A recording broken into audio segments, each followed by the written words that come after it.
The auctioneer's hammer cracked against the podium, and Marin Alcott felt the vibration in her teeth.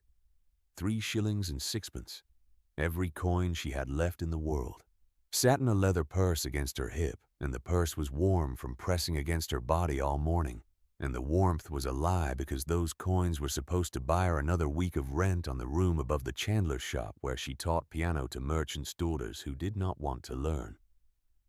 "Lot 14, the auctioneer called. "Male debtor, indeterminate age, claimed by Mr. Harwick's collection office for a sum of 3 shillings and 4 pence.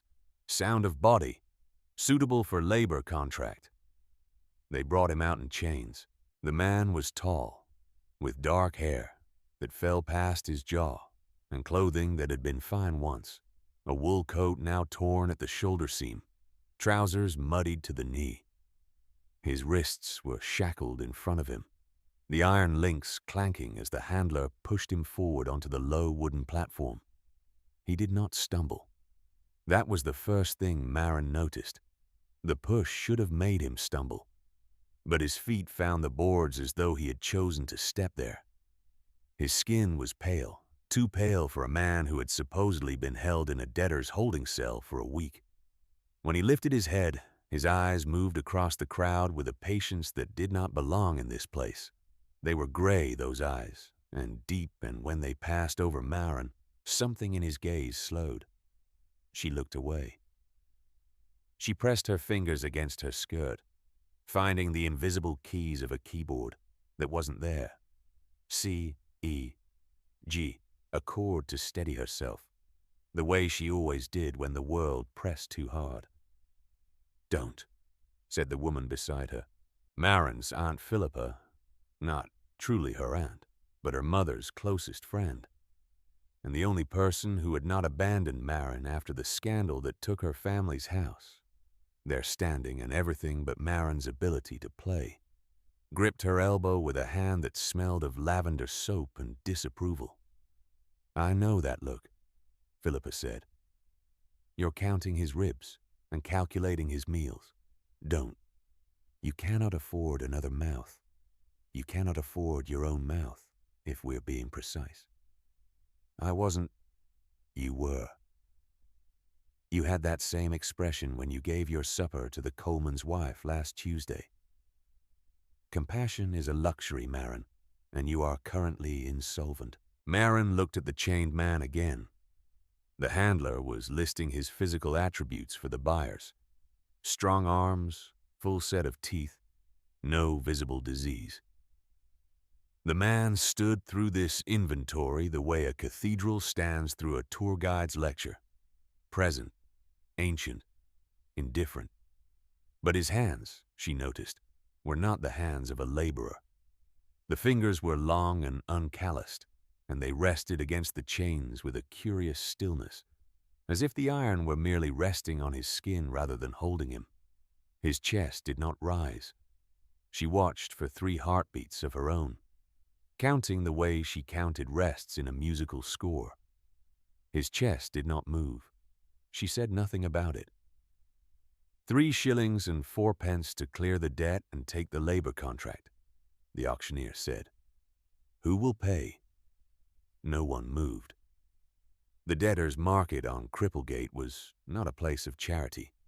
The men who came here wanted cheap labor, and nothing more, and this particular lot was too well built, too calm-eyed. He looked like the kind of man who would work when he chose and not before. Marin's fingers played the ghost chord again. C, E, G. She thought of the rent she owed. She thought of the 3 lessons she had scheduled this week, which would bring in enough to eat but not enough to pay what she owed and eat. She thought of the fact that she had once played Chopin in a drawing room with crystal chandeliers and her father's hand on her shoulder. Now she was standing in a debtor's auction market that smelled of horse dung and desperation, and considering whether to spend her last coins on a stranger in chains. 3 shillings and 4 pence, she said. Philippa closed her eyes. "Marin, I have 3 and 6. That leaves 2 pence. I'll manage." 2 pence is not managing. Tuppence is a slow, dignified form of starving. But Marin was already walking forward, her hand in her purse, her fingers sorting the coins the way she counted notes. By touch, by weight, by the specific language of metal against skin. She set the money on the auctioneer's table. 3 shillings and 4 pence for the debt. The remaining tuppence she put back in the purse, where it sat alone and absurd, like the last guest at a party that ended hours ago. The handler unlocked the shackles. The iron fell away, and the chained man, the freed man, rubbed his wrists once, slowly, as though remembering what it felt like to move without permission. Then he looked at her. His gaze was too attentive, not grateful. Attentive, as though she had answered a question he had not asked aloud, as though he had been waiting for exactly this, and she had arrived on the correct beat. "Thank you," he said. His voice was low, and it carried a quality she had only heard in old recordings, a resonance that suggested disuse spanning not days, but something longer, something she chose not to examine. "You're free," Marin said. "That's all. You don't owe me anything." He tilted his head, and something almost like amusement crossed his face. "You spent everything you had. I spent what I chose to spend. There's a difference." She turned and walked back to Philippa, who was standing with her arms crossed and her expression arranged in the particular configuration of someone who has been proven right about someone else's character and is not happy about it. "Well," Philippa said, "I hope nobility of spirit pays the chandler, because tuppence certainly won't." Marin did not look back at the man, but she felt his gaze on her shoulders like a hand held just above the skin, warming without touching. It stayed with her all the way home. He appeared at her door the next morning. Marin opened it expecting the chandler's boy with a note about overdue rent, and instead found the man from the market, standing on her narrow landing with his hair combed back and his torn coat replaced by one that was plain but clean. Where he had gotten it, she could not imagine. The landing smelled of tallow from the shop below, and now something else. Cold air, like standing near a window in winter, though the morning was mild for September. "I've come to work," he said. "I didn't hire you. I freed you. Those are different verbs. You spent 3 shillings and 4 pence that you did not have. I owe a debt. I specifically told you that you don't. And I specifically heard you, but I don't agree." He stood in her doorway with the patience of someone who had stood in many doorways and could stand in this one indefinitely. Marin studied him the way she studied a new piece of music, looking for the time signature, the key, the pattern that would make sense of the notes. He was older than she had first thought, or perhaps not older, but weathered in a way that had nothing to do with sun. His features were hard, strong jaw, a nose that had character rather than symmetry, a scar at his temple that had healed white and clean. When he looked at her, which he did without wavering, his gray eyes carried a depth that made her think of wells in stories, the kind where you dropped a stone and never heard it land.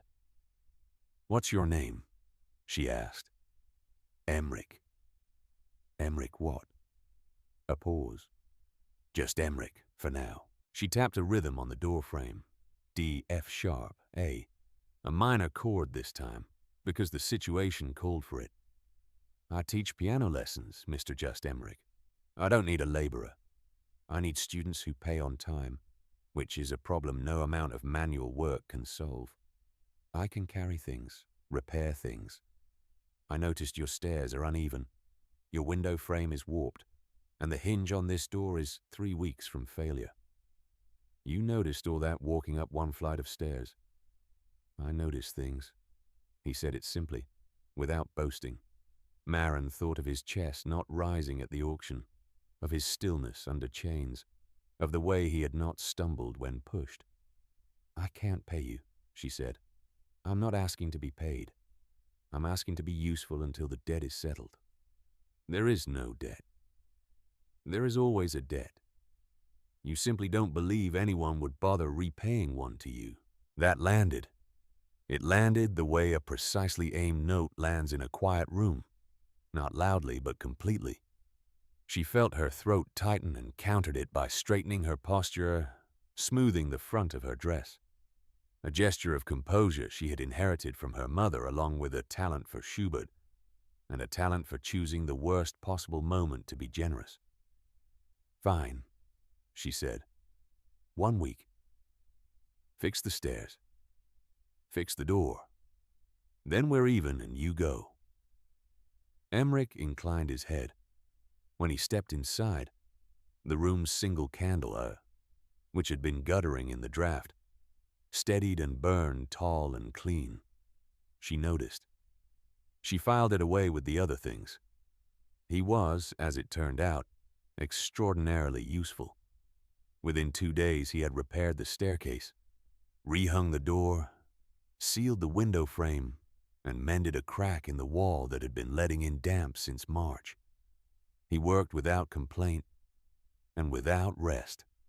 Marin, who kept irregular hours because lessons happened when students' parents permitted them, never once saw him eat. She left bread and cheese on the table. It was always still there the next morning. "Your guest does not appear to consume food," Philippa observed on her third visit, lifting the untouched bread between 2 fingers as though it might be evidence. "He's not my guest. He's a temporary inconvenience who fixes things. An inconvenience who fixed your stairs, your door, your window, and, if I'm not mistaken, tuned your piano." "When did he tune the piano?" Marin paused. She walked to the old upright that occupied the corner of her room, the one possession she had fought to keep when everything else was sold. She pressed a key, middle C. It rang true and pure and resonant in a way it had not rung in 2 years. She pressed another, and another. Every note was perfect. "He tuned it during the night," she said slowly, "while I was asleep." Philippa set the bread down. "Marin, who tunes a piano in the dark, silently and perfectly? Someone who knows instruments. Someone who is not what he appears to be." Marin played a quick scale, bright, cascading, every note landing exactly where it should. The piano had never sounded this good, not even when her father had paid the tuner from Broadwood's to come quarterly. Her fingers found a phrase from a Beethoven sonata, and the sound that rose from the old instrument was warm and full and startlingly beautiful. She stopped. Her hands hovered over the keys. She thought of the stone dropped down the well, the one you never heard land. "I'll ask him," she said. "You'll be careful is what you'll be," Philippa said. "A man who does not eat, does not sleep, and tunes pianos in the dark is either a saint or something considerably more complicated, and saints, in my experience, do not look like that."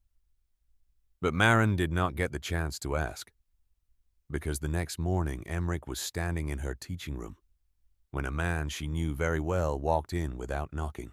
Mr. Gordon Harwick was the collection agent who held the debt on her rooms, the same Mr. Harwick whose office had chained Emmerich for auction.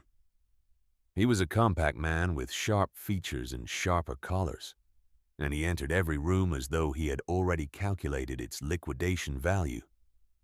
He smelled of bay rum and ledger ink and the particular satisfaction of a man who made his living from other people's misfortune. "Miss Alcott," he said, with the courtesy of a man presenting a bill, "your rent is 14 days overdue. I've extended patience twice. I am not inclined to extend it a third time." "I'm aware of the date, Mr. Harwick." "Then you're aware that I can file for seizure of assets within the week. That piano, for instance.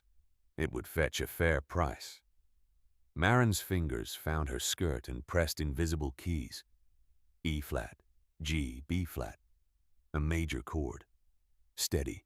That piano, she said, is the only thing standing between me and the workhouse.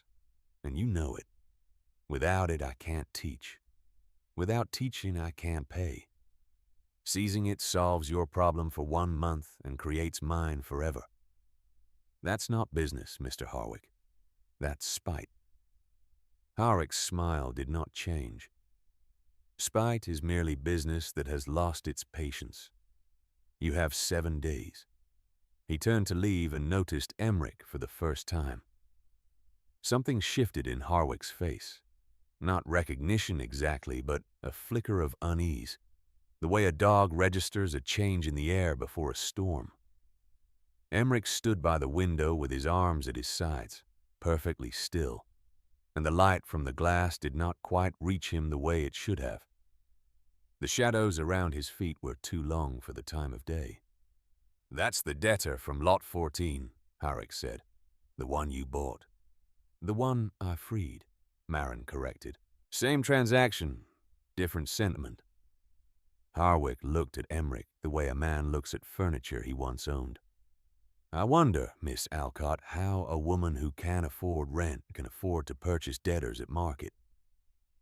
The magistrate might wonder the same thing. Hiding assets while claiming insolvency is a criminal matter. The accusation lodged between them like a wrong note in an empty room.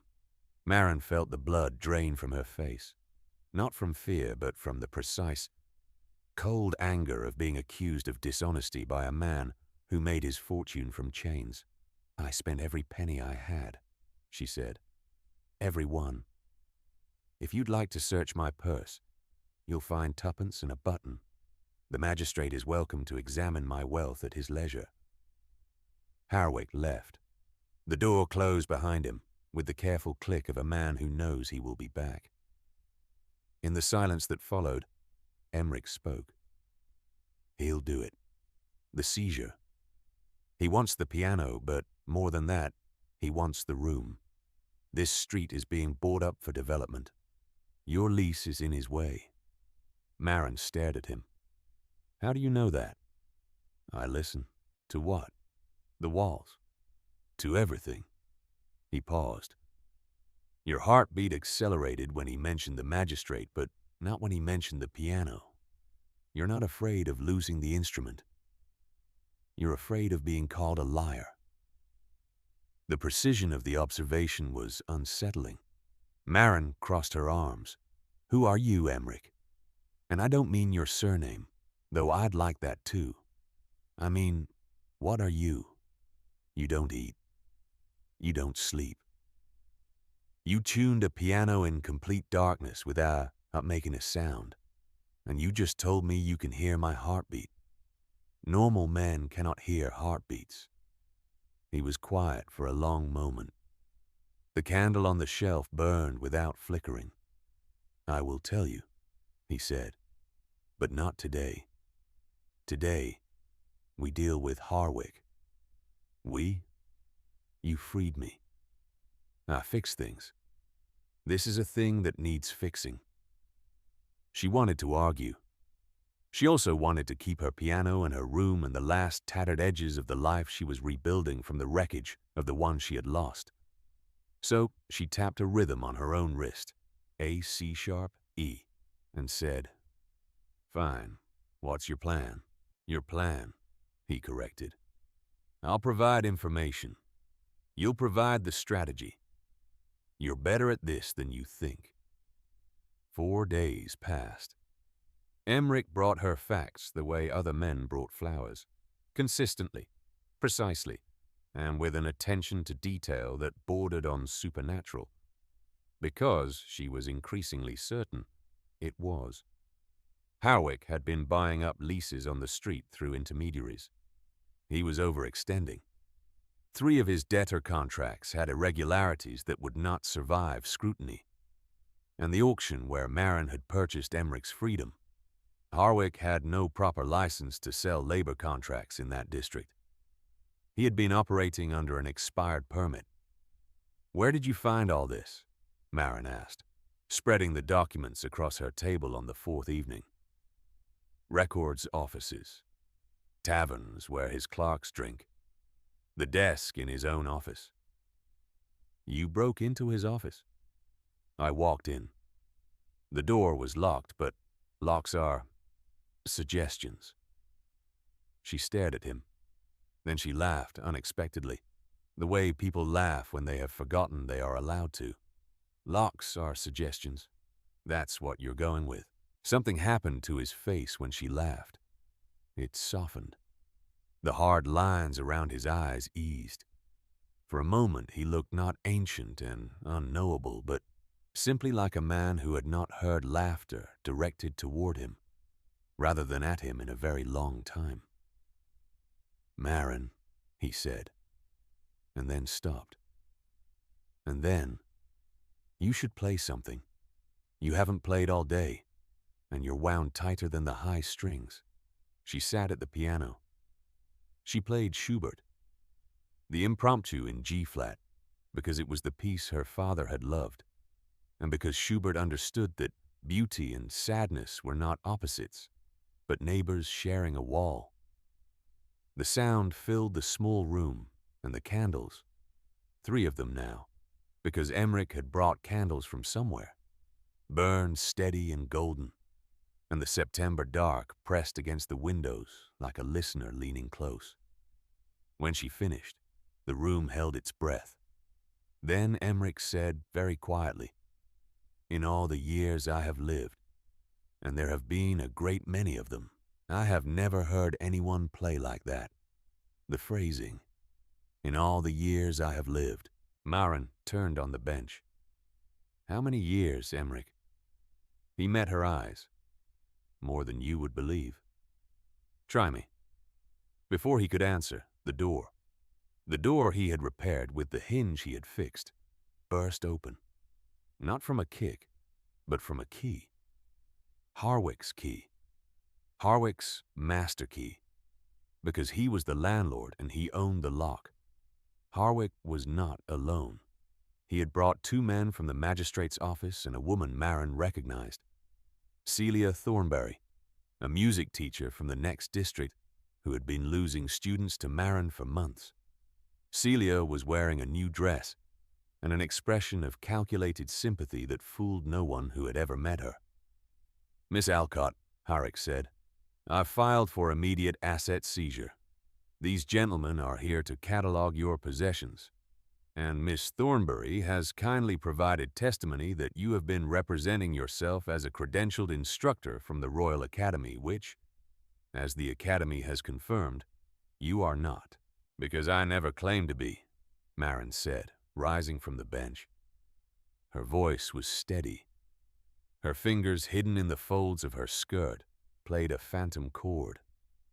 F-sharp minor, the key of controlled fury. "I teach privately. I have never once mentioned the Academy. If Miss Thornberry told you otherwise, she is either confused or lying. And since she looks neither confused nor sorry, I'll assume the latter." Celia Thornberry's smile flickered. "I have it in writing. A letter you sent to Mrs. Partridge recommending your services and citing Academy training. A letter I never wrote. Your signature is on it."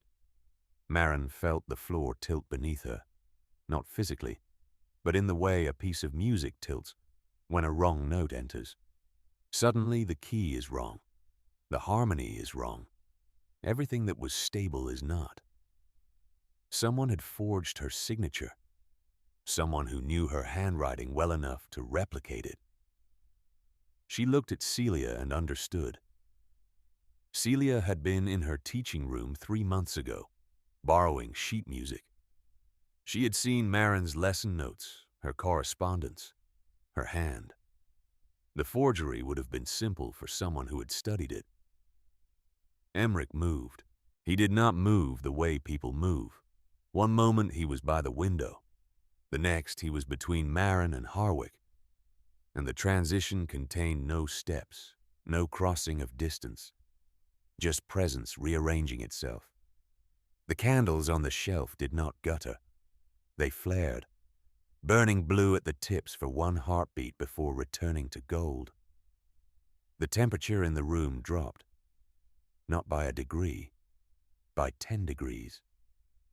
Maren saw her own breath. The magistrate's men stepped back. Harwick's composure cracked, a visible fracture, like ice under weight. "You will leave," Emmerich said. His voice was the same low register it had always been, but now it carried something beneath the sound, a harmonic that resonated in the bones. "You will leave and return in 7 days, as you originally promised. Miss Alcott is entitled to that time." "Who the hell are you?" Harwick said, and his voice was not steady. "Someone who remembers when this street was a field," Emmerich said. "Someone who signed the original deed of this land when the ink was still being made from oak galls and iron. Someone who has been patient with smaller men than you for longer than you can conceive." The room was silent except for the hiss of candle wax and the sound of Maren's heart, which she was certain everyone could hear. Harwick looked at the men from the magistrate's office. They looked at Emmerich. They looked at the door. They chose the door. Harwick left last, pulling Celia with him. His final glance at Maren was not defeated but recalculating. The look of a man who would return with more force and fewer witnesses. The door closed. The temperature returned. The candles burned normally. Maren sat down on the piano bench because her legs had made the decision for her. She looked at Emmerich, who stood in the center of her small room with shadows pooling at his feet, and his gray eyes carrying something she now recognized. Not patience, but age. An age so vast it had become its own gravity. "Vampire," she said. Not a question. A key signature. Established. He did not flinch. "Yes." "How old?" "Old enough that the number has stopped meaning anything. Centuries. Many of them." She pressed her hands flat against her knees to stop them shaking. "You were chained at that auction. In broad daylight. Surrounded by people. And you could have broken those chains at any moment. Yes. You chose to be there." A pause. Then, "Yes." "Why?" Emmerich sat down across from her, on the chair she used for students. He looked in that moment like neither a king nor a monster, but simply like a very tired man who had been carrying something heavy for a very long time. "Because I am the king of those you would call vampires," he said. "And a king who has ruled for 600 years learns that power attracts compliance, not truth. Every person in my court would lay down their life for me. Not one of them would spend their last coin on a stranger. I needed to know if such a person still existed." The words settled in the room like dust after a door has been opened. "You were testing people," Maren said. "I was searching." "For what?" "For someone whose kindness did not calculate. Someone who gave when there was nothing to gain. Vampire courts are sustained by blood and loyalty, but neither can be compelled from someone who gives under coercion. There is..." He stopped, started again. "There is a wound in my court, a fracture that grows. It can only be healed by one thing. A mortal who offers what they have freely, without expectation, to one who does not deserve it. You think you don't deserve it? I know I don't. 600 years of evidence." Maren was quiet for a long time. Then she said, "You owe me 3 shillings and 4 pence." He looked at her, and then, startling both of them, he laughed.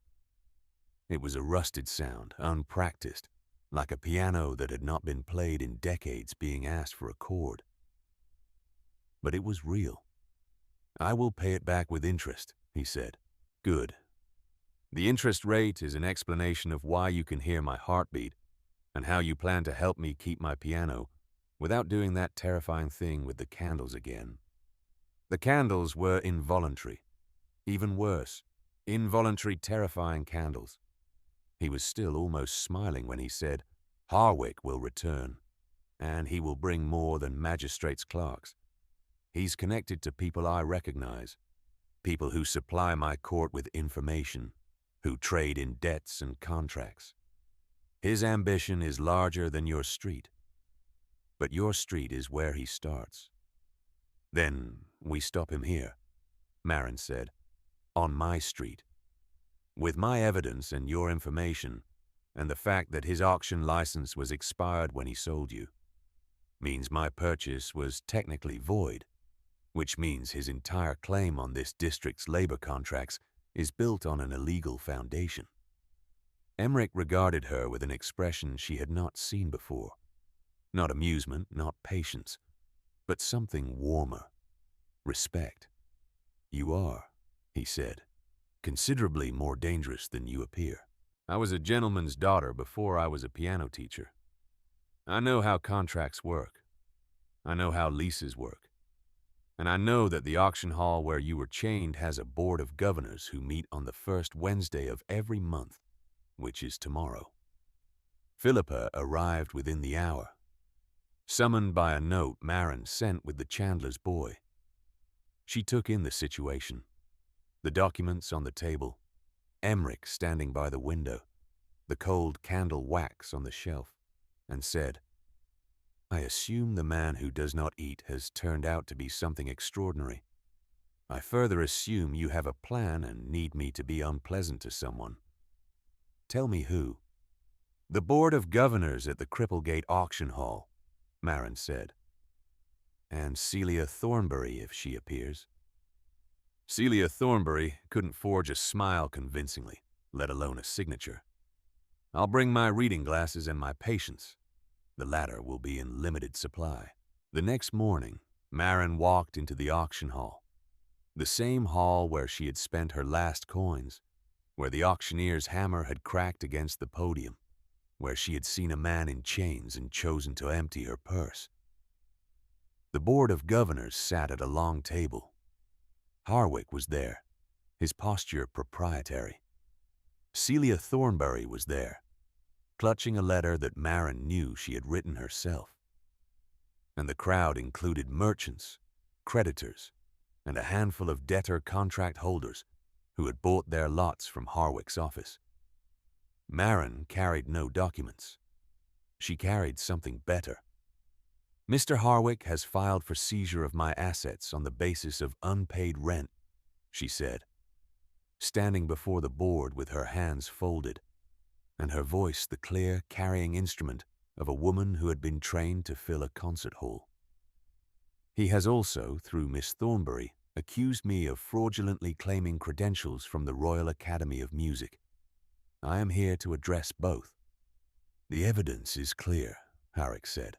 The letter is a forgery," Marin said, "and I can prove it, not with a document, with this." She walked to the old piano that sat against the wall of the auction hall, the one used for occasional lot demonstrations, badly tuned, largely ignored.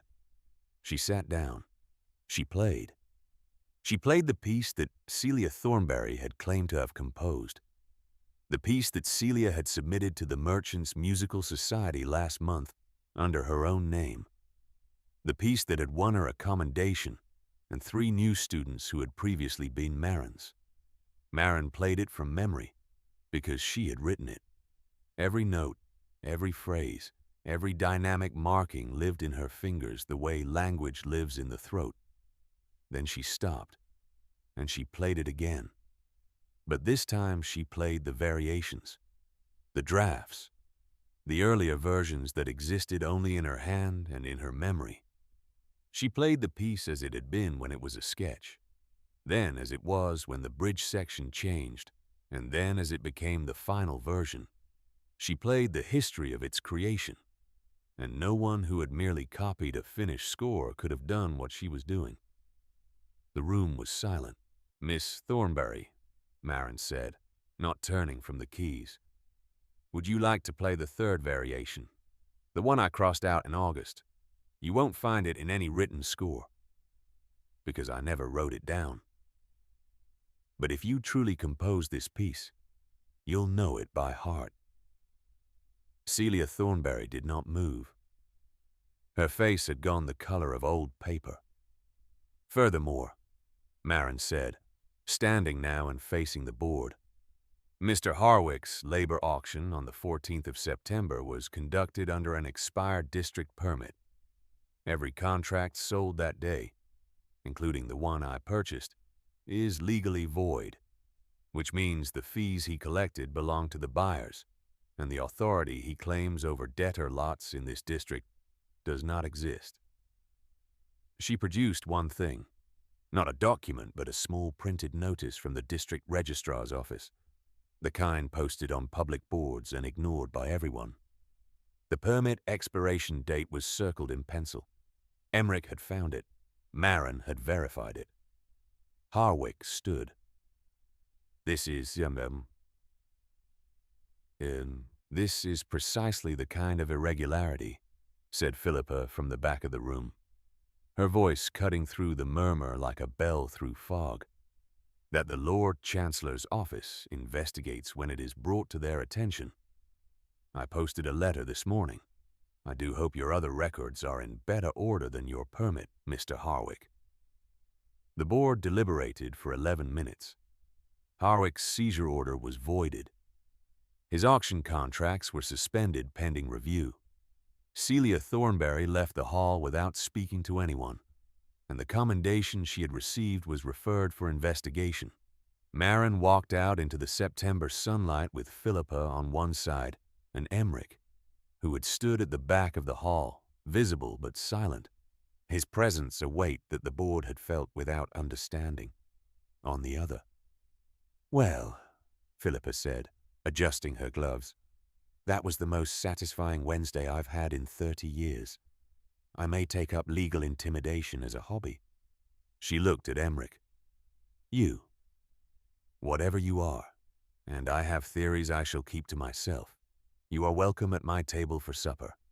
You won't eat, I expect, but you're welcome. She left them standing in the street. Marin looked at Emmerich. He looked at her. Between them, the sounds of London, carts, voices, a distant church bell, filled the space that words had not yet occupied. You could have done that yourself, she said. You could have walked in and terrified them into compliance. You're a king. You are not someone who needs a king, he said. You are someone who needs a witness. She tapped a rhythm against her wrist. C major. The simplest chord. Home. What happens now? She asked. Now I repay my debt. The 3 shillings and 4 pence. The rest of it, the kind that takes longer. 3 months later, on a cold December evening, Marin sat at the piano in a room that was warm and dry and hers. The lease was in her name. Properly, legally, uncontestably in her name. Filed at the district office with the kind of paperwork that Emmerich had produced from sources she did not ask about. She had 9 students now, up from 4. Philippa came for tea on Tuesdays and made pointed observations about the quality of the biscuits. Had improved since a certain someone had begun sourcing them from a baker in Cheapside who owed him a favor from 1743. Emmerich stood by the window, the way he often stood, watching the street, or the sky, or something she could not see. He did not live with her. He appeared. He was present when she played and gone when she woke. And the pattern suited them both, or suited the thing between them, which was not romance, not exactly, but something more durable. The loyalty of 2 people who had tested each other without meaning to, and found the other sound. I have something for you, he said. He reached into his coat pocket and placed 3 coins on the piano's closed lid. They were old, not Victorian, not Georgian, but older, their edges soft with centuries of handling. They caught the candlelight with a warmth that seemed to come from inside the metal. "These are not shillings," Marin said. "No, these are yours. The ones you spent. I retrieved them from the auctioneer's cash box that same evening. You kept them. I will always keep them." She picked one up. It was warm, warmer than it should have been, as though it remembered her hand. "Why were you really searching, Emmerich? Not the court fracture, not the loyalty test. The real reason. Why did it have to be someone who spent their last coins?" He was quiet for so long that the candles burned down a quarter-inch. Then he said, "Because there is an old word among my kind, not a prophecy. Something older. A debt that preceded all debts. The one who spends their last for a stranger unchains more than a man. They unchains what he carries. And what I carry." He touched his own chest, where a heartbeat would have been if he had one. "I have carried for 600 years. It is lighter now." "What is it?" "I don't know yet. That's why I'm staying." Marin set the coin back on the piano lid beside its two companions. She opened the keyboard cover. She played. Not Schubert, not Beethoven, but something new. Something she was composing. A piece that had no name yet, and lived only in her fingers and in the air of this room where a woman who had lost everything and a king who had everything except the one thing coins could buy sat together in candlelight, neither of them needing to speak. Both of them warm. Philippa's voice floated up from the stairwell. She had let herself in with the spare key, as was her custom, and was apparently addressing the chandler's boy about the quality of his delivery. "If those candles are tallow instead of beeswax again, I shall have words with your employer that will age him considerably." Marin smiled. Emmerich did not smile, but the corners of his eyes shifted in a way she had learned to read as his version of the same thing. The piano rang out, clear and true.